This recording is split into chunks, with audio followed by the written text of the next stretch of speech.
Hello friend, Qureshi coaching classes में आपका स्वागत है।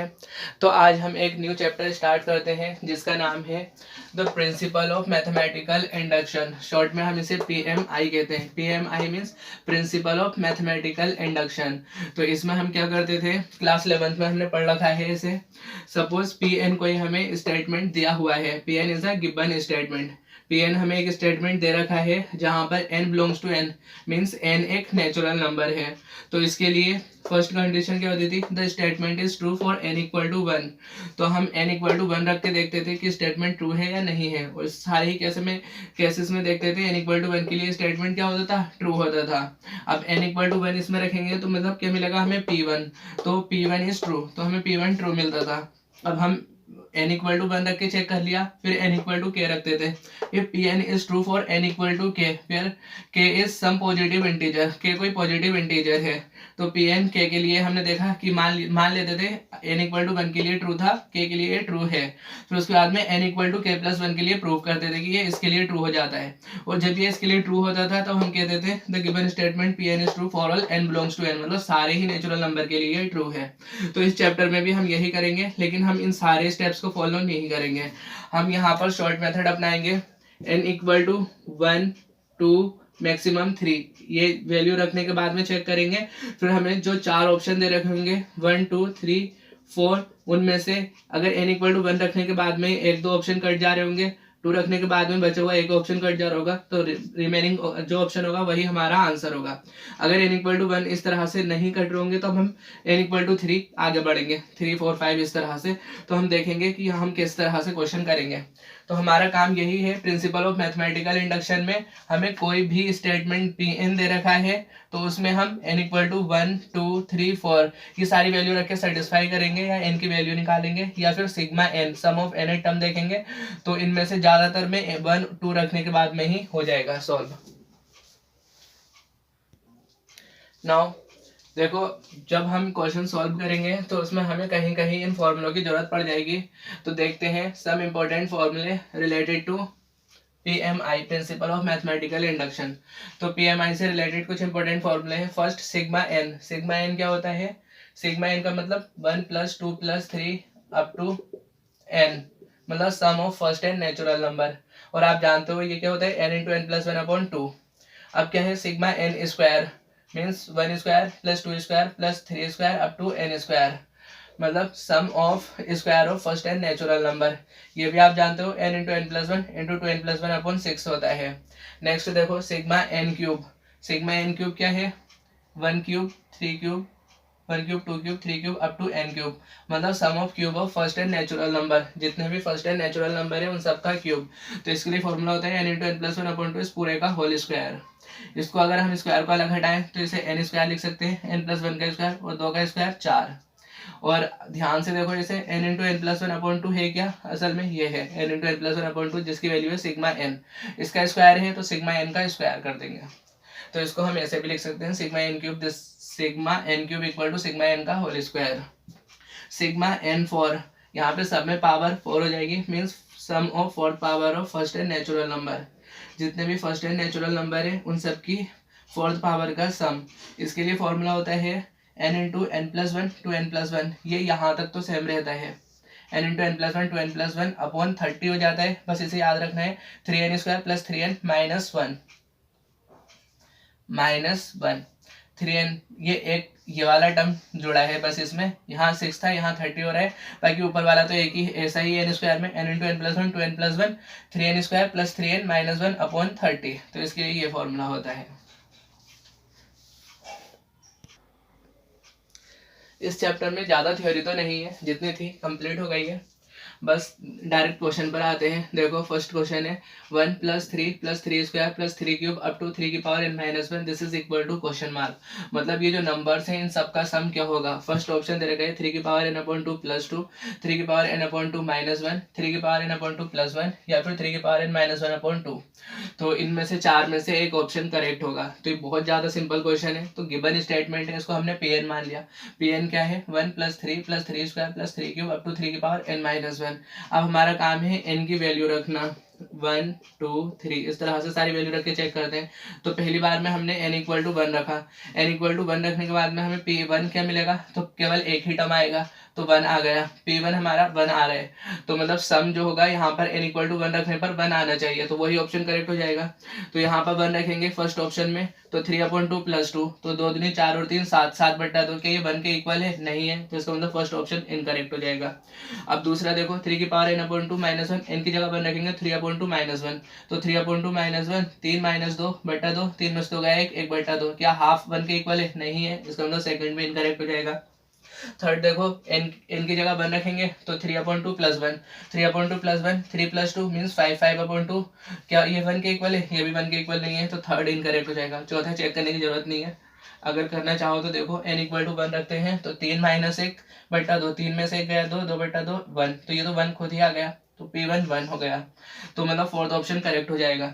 अब मान लीजिए यहाँ पर n इक्वल टू 1 रखने के बाद में 2 ऑप्शन करेक्ट हो जाते हैं, यहाँ तो वैसे फोर्थ ऑप्शन सही हो गया। सपोज करो 2 ऑप्शन सही होते हैं, n इक्वल टू 2 1 पर मान लो फर्स्ट ऑप्शन इनकरेक्ट है और थर्ड इनकरेक्ट है, अभी 2 ऑप्शन करेक्ट हो जा रहे हैं, तब हम क्या करते हैं, n इक्वल टू 2 रख के चेक करते हैं, तो 2 रखने के बाद में दोनों में से कोई ना कोई एक ऑप्शन इनकरेक्ट हो जाता, तो हमें डायरेक्ट आंसर मिल जाता।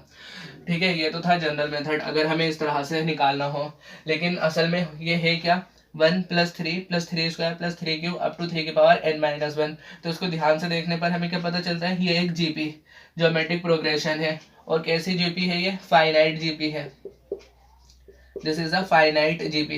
तो इससे पहले वाले चैप्टर में हमने एपी, जीपी, एचपी, एजीपी सारा कंप्लीट किया है, तो उसमें हमने जीपी के लिए एसएन फॉर्मूले सब चीजें देखी थी। तो यहाँ पर first term a equal to 1 है, कॉमन रेशियो r क्या है 3, क्योंकि हम ऐसे ही फाइंड करते थे ना, 3/1 दिस इज इक्वल टू 3, फिर 3² मतलब दूसरे वाले टर्म में फर्स्ट से डिवाइड कर देते हैं, 3² 3 दिस इज इक्वल टू 3, तो कॉमन रेशियो 3, 3 क्या है 1 से बड़ा है, और जब r 1 से बड़ा होता है तो उसके लिए एसएन का फॉर्मूला होता है a r⁻n-1/r-1, अगर 1 से छोटा होता है तो ये हम पे 1 आ जाता है, 1 - r⁻n/1 - r, तो यहाँ 1 से बड़ा है उसकी वजह से ये फॉर्मूला आया। तो SN equal to a r⁻n-1/r-1, a की जगह 1 रखा, r 3 है, 3 की पावर n-1/3 - 3 में से 1 गया 2 बचा, तो 3 की पावर n-1/2, तो यहाँ देखो फोर्थ ऑप्शन डायरेक्ट ही दिख रहा है, हमें करेक्ट हो जाएगा।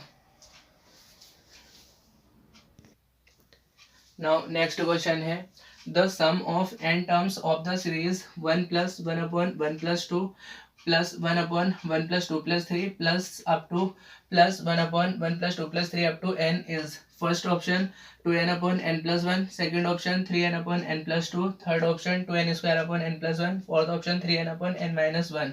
मतलब हमें ये सीरीज दे रखी है इतनी बड़ी, इस सीरीज के जो n टर्म्स हैं उन सबका सम क्या होगा, फर्स्ट सेकंड थर्ड फोर्थ चारों ऑप्शन में से हमें बताने हैं क्या होगा। तो ये जो सीरीज है इसको ही हम Pn मान लेते हैं, एक स्टेटमेंट मान लिया जिसे हमने Pn, तो ये गिवन स्टेटमेंट Pn हो गया। अब n इक्वल टू 1 के लिए तो P1 क्या मिलेगा, केवल एक ही टर्म आएगा इसमें, तो P1 1 हो गया। अब 1 2 3 में n इक्वल टू 1 रखने पर देखो किस में 1 आता है, वही हमारा आंसर हो जाएगा। तो 1 रखेंगे, n इक्वल टू 1 रखेंगे इसमें, फर्स्ट ऑप्शन में देखो तो 2 एकम 2, 1 और 1 2, तो 2/2 1 मिला, तो इसका मतलब फर्स्ट ऑप्शन करेक्ट हो गया। बाकी सारे ऑप्शन करेक्ट होंगे नहीं, एक से ज्यादा भी ऑप्शन करेक्ट हो सकते हैं। देखो n इक्वल टू 1 रखेंगे यहाँ पर इसमें, तो 3 1 + 2 3, तो 3/3 1, तो इसका मतलब सेकंड भी करेक्ट हो गया।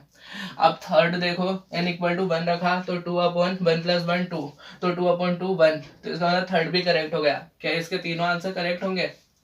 तो हमें तो जो एमसीक्यू आते हैं एग्जाम में उनमें से केवल एक ही करना होगा, एक ही सही होगा। तो हमारा काम क्या है, 1 बाई 1 चेक करना। फोर्थ में देखते हैं n इक्वल टू 1 करके 3/1 - 1 0, मतलब 3/0 विच इज इनफाइनाइट, तो 3 तो ये फोर्थ ऑप्शन तो कभी हो नहीं सकता। अब ये 3 ऑप्शन है, अब इन 3 में से 2 कैसे काटे, तो n इक्वल टू 1 रख के चेक करा था, अब हम n इक्वल टू 2 रख के चेक करेंगे। n इक्वल टू 2 रखेंगे तो यहाँ आगे हमें 2 टर्म ऐड करने पड़ेंगे, तो P2 क्या हो जाएगा 1 + 1/1 + 2, तो 1 + 2 क्या हो गया 3, तो 1/3, 3 + 1 4, 4/3, तो P2 की वैल्यू 4/3। अब देखो इनमें से फर्स्ट सेकंड और थर्ड, चौथा तो कट गया ना, अब इन तीनों में से एक आंसर होगा। इनमें से P2 मतलब n इक्वल टू 2 रखने पर 4/3 किस में आ रहा है, सिर्फ वही आंसर हो जाएगा। तो n इक्वल टू 2 रखो तो 2 दूनी 4, 2 + 1 3, तो 4/3 पहले में आ जाएगा, तो ये फर्स्ट करेक्ट है अभी भी। अब देखो नेक्स्ट में चेक करके, n इक्वल टू 2, 3 दूनी 6 और नीचे 2 और 2 4, तो फिर काटो, 2 × 6 2 दूनी 4, 3/2, 4/3 नहीं आ रहा है ना, तो सेकंड इनकरेक्ट हो गया। तो ये एक ऑप्शन और इनकरेक्ट हुआ अभी। अब थर्ड में देखो, थर्ड में n इक्वल टू 2 रखो तो 2 की पावर 2, 2 दूनी 4, फिर आगे से 2 लगाए तो 2 दूनी 4 दूनी 8, तो 8/2 और 1 3, तो 8/3। क्या 8/3 4/3 के बराबर है? कभी नहीं। तो इसका मतलब थर्ड ऑप्शन भी इनकरेक्ट हो गया। तो हमने n इक्वल टू 1 रख के एक ऑप्शन का इनकरेक्ट किया, n इक्वल टू 2 रखा तो 2 ऑप्शन और इनकरेक्ट हो गए, बचे क्या फर्स्ट ऑप्शन, तो यही ऑप्शन करेक्ट होगा। तो इसका आंसर फर्स्ट होगा। मतलब ये जो सीरीज है इसके n टर्म का सम जो होगा वो 2n/n+1 होगा। Now next question है sum of the series 1 × 2 + 2 × 2² + 3 × 2³ up to n × 2n is first option 2n+1, second option n × 2n+2, third option n-1 × 2n+1 + 2 और फोर्थ ऑप्शन है 2 + n-1 2n। तो ये जो सीरीज दे रखी है इसमें जो इन n टर्म्स हैं उन सबका सम क्या होगा। तो मान लेते हैं सीरीज को Pn मान लिया, Pn equal to 1 × 2 + 2 × 2² + 3 × 2³ up to n × 2n। ये सीरीज हमने Pn कंसीडर कर ली।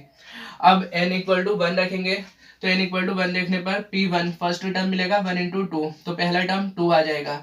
तो देखो यहाँ पर किस ऑप्शन में 2 आ रहा है आंसर, तो फर्स्ट देखो 2 की पावर n की जगह 1 रखना है ना, तो 1 1 + 1 2, 2 की पावर 2 4 होता है, तो यहाँ पर 2 आ गया। इसका मतलब ये फर्स्ट ऑप्शन करेक्ट हो जाएगा। नहीं, 2 की पावर 2 4 आ गया, 4 2 के इक्वल है नहीं है, तो इसका मतलब फर्स्ट ऑप्शन इनकरेक्ट होगा। अब फिर यहाँ पर n इक्वल टू 1 रखो सेकंड में, तो n की जगह 1, 2 की पावर 1 + 2 3, तो 1 × 2 की पावर 3, तो 2 की पावर 3 क्या होता है 8। क्या अभी भी ये 2 के इक्वल है नहीं है, तो इसका मतलब सेकंड भी इनकरेक्ट हो जाएगा। अब थर्ड में n इक्वल टू 1 रखो, तो 1 - 1 0, 2 की पावर कुछ भी मल्टीप्लाई करो 0 ही आने वाला है, +2 तो 2, तो 0 + 2 2, ये तो 2 के इक्वल है, इसका मतलब थर्ड ऑप्शन करेक्ट हो जाएगा। फोर्थ ऑप्शन 2 + n-1, n की जगह 1 1 - 1 0, तो 2 + 0 2 + 0 दिस इज इक्वल टू 2। तो यहाँ से फर्स्ट और सेकंड इनकरेक्ट हो गए, थर्ड और फोर्थ करेक्ट है, तो फर्स्ट इनकरेक्ट है, अभी सेकंड इनकरेक्ट है। अब इन दोनों में से एक सही करना है, देखो कौन सा, तो n इक्वल टू हम 2 रखेंगे, n इक्वल टू 2 रखा तो यहाँ पे दो टर्म आएंगे। पहला टर्म तो हमने 2 निकाल रखा है 2, दूसरा टर्म 2 दूनी 4 दूनी 8, तो 8 और 2 10, तो n इक्वल टू 2 रखने पर 10 आना चाहिए सम। तो देखो ये तो इनकरेक्ट है, यहाँ नहीं देखेंगे, थर्ड में देखते हैं। थर्ड ऑप्शन में n इक्वल टू 2, तो n इक्वल टू 2, 2 - 1 1, और 2 की पावर 2 + 1 3, तो 2 की पावर 3 क्या होता है 2 दूनी 4 दूनी 8, इसमें 2 जोड़ेंगे तो 10 हो जाएगा, तो 2 की पावर 3 + 2 10 हो गया, तो 10 हमें मिल रहा है, इसका मतलब थर्ड ऑप्शन करेक्ट है। फोर्थ देखते हैं, फोर्थ 2 प्लस n की जगह 2 रखा, 2 - 1 1, और 2 की पावर 2, फिर 2 दूनी 4 हो जाएगा, तो 4 और 2 6 हो जाएगा, ये 10 के इक्वल नहीं है, तो इसका मतलब फोर्थ ऑप्शन भी इनकरेक्ट हो गया। तो फोर्थ इनकरेक्ट, तो हमने ये फर्स्ट सेकंड और फोर्थ इनकरेक्ट कर दिए, बचे क्या थर्ड। तो ये जो गिब्बन सीरीज है इसका सम n-1 2 की पावर n+1 + 2 होगा, तो थर्ड ऑप्शन करेक्ट है इस केस में।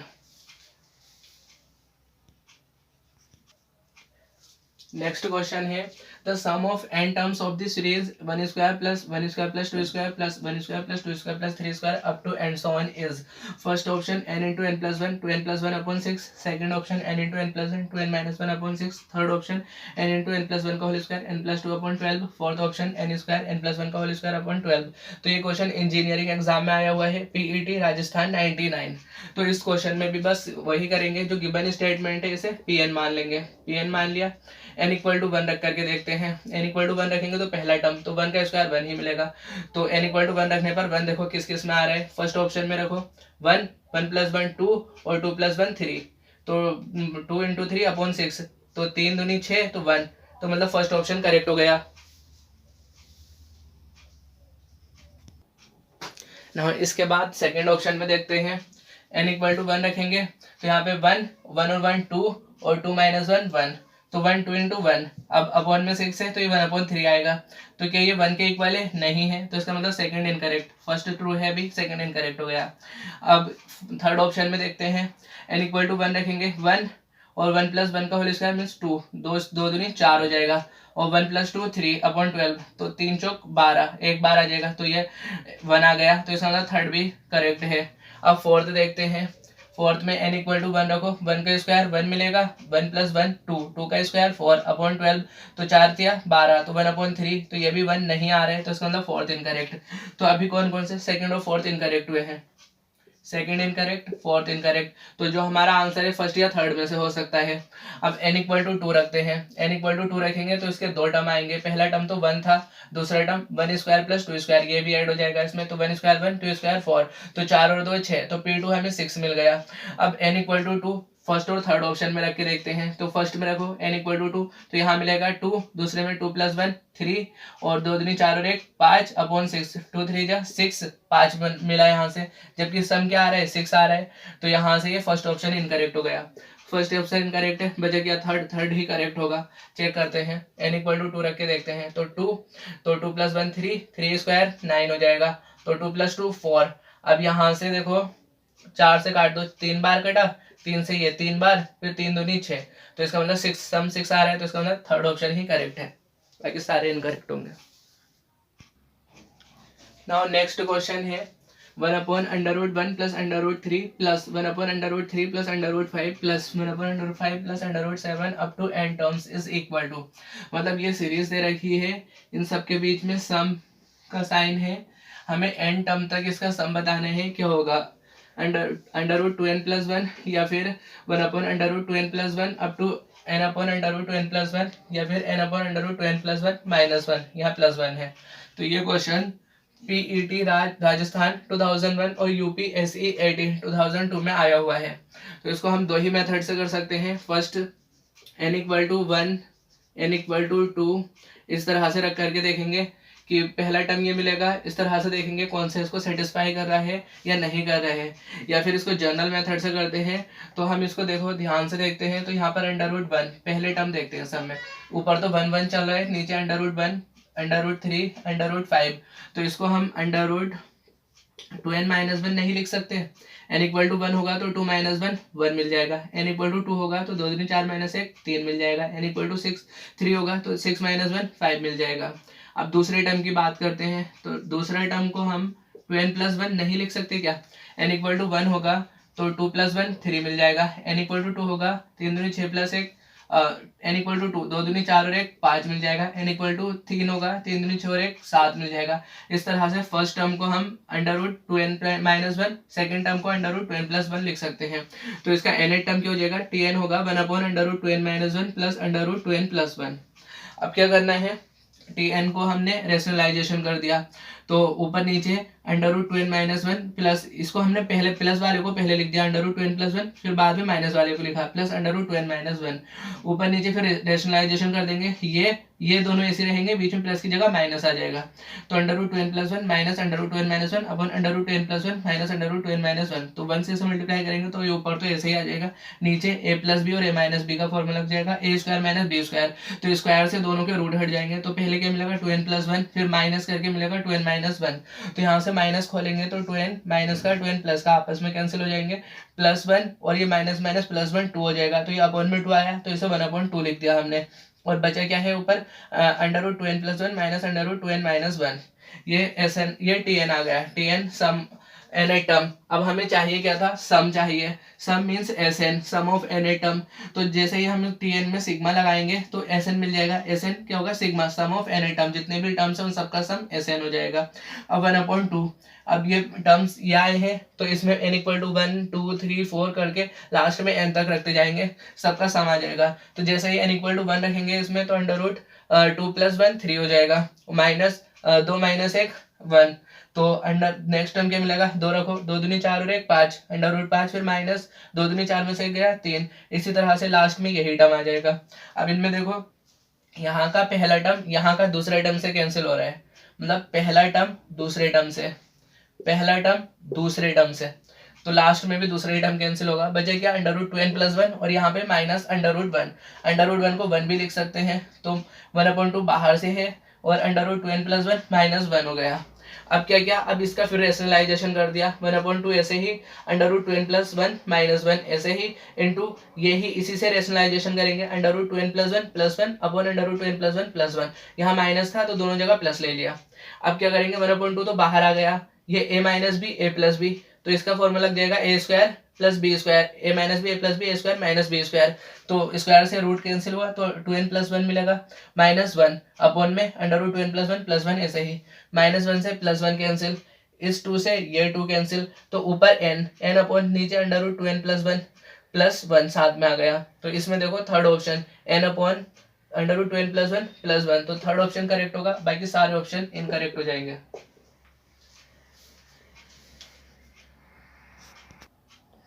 नाउ नेक्स्ट क्वेश्चन बहुत ज्यादा इंपॉर्टेंट क्वेश्चन है।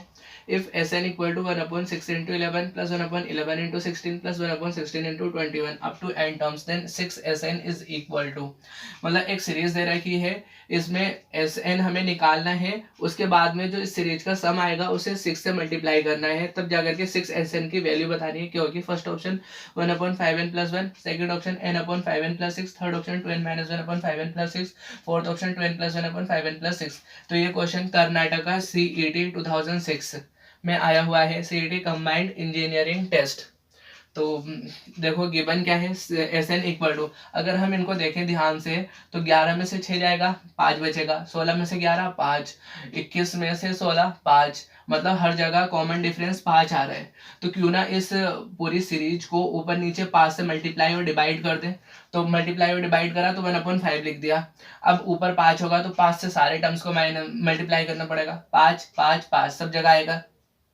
तो इस 5 को क्या हम ऐसे नहीं लिख सकते, फर्स्ट टर्म में 11 - 6 अपॉन में, तो ये तो ऐसे ही चलेंगे, 6 × 11 11 × 16 + 16 × 11 एंड सो ऑन, ये तो ऐसे ही चल रहे हैं।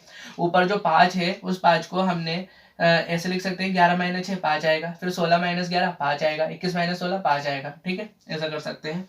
1/5 ऐसे ही है। अब क्या करेंगे, 11/6 × 11, तो 11 से 11 कैंसिल, 1/6 मिलेगा, माइनस 6 से 6 कैंसिल, 1/11 मिलेगा। इसी तरह से यहाँ पर 1/11 - 1/16, फिर यहाँ पर 1/16 - 1/21। इसे देखो यहाँ पर फर्स्ट टर्म को ध्यान से देखते रहो, 6 है, यहाँ 11 है, यहाँ 16 है, तो इसको हम 6 को ऐसे नहीं लिख सकते, 5n + 1, अगर n इक्वल टू 1 है तो 5 + 1 6 मिलेगा, n इक्वल टू 2 मिलेगा तो 5 दूनी 10 और 1 11 मिल जाएगा। तो पहला टर्म 6 मिल रहा है, दूसरा 11, फिर तीसरा, मतलब 5n + 1 इन सबसे 11 टर्म मिल जा रहे हैं, तो 1/5n + 1 मिल जाएगा, माइनस, अब इसे 11 16 21, तो ये 5n + 6 कर सकते हैं।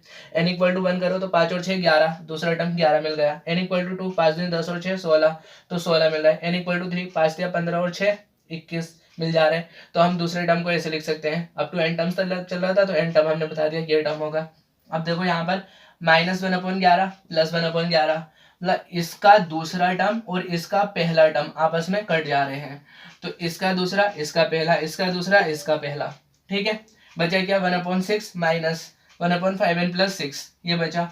अब क्या होगा, इसे क्रॉस मल्टीप्लाई कर दो, 5n + 6 माइनस 6 अपॉन 6 × 5n + 6, अब -6 से +6 कैंसिल, और इस 5 से ये वाला 5 कैंसिल, बचे क्या, n/6 टाइम 5n + 6, इस 6 को ये चल के रहा है Sn, 6 से मल्टीप्लाई कर दो xn को, तो 6Sn क्या हो जाएगा, ये 6 कैंसिल हो जाएगा, या इसको इधर भेज दो, 6Sn जो हो जाएगा 6Sn n/5n + 6 हो जाएगा। तो देखो n/5n + 6 किस में दिख रहा है, सेकंड ऑप्शन, तो सेकंड करेक्ट होगा, बाकी सारे इनकरेक्ट हो जाएंगे।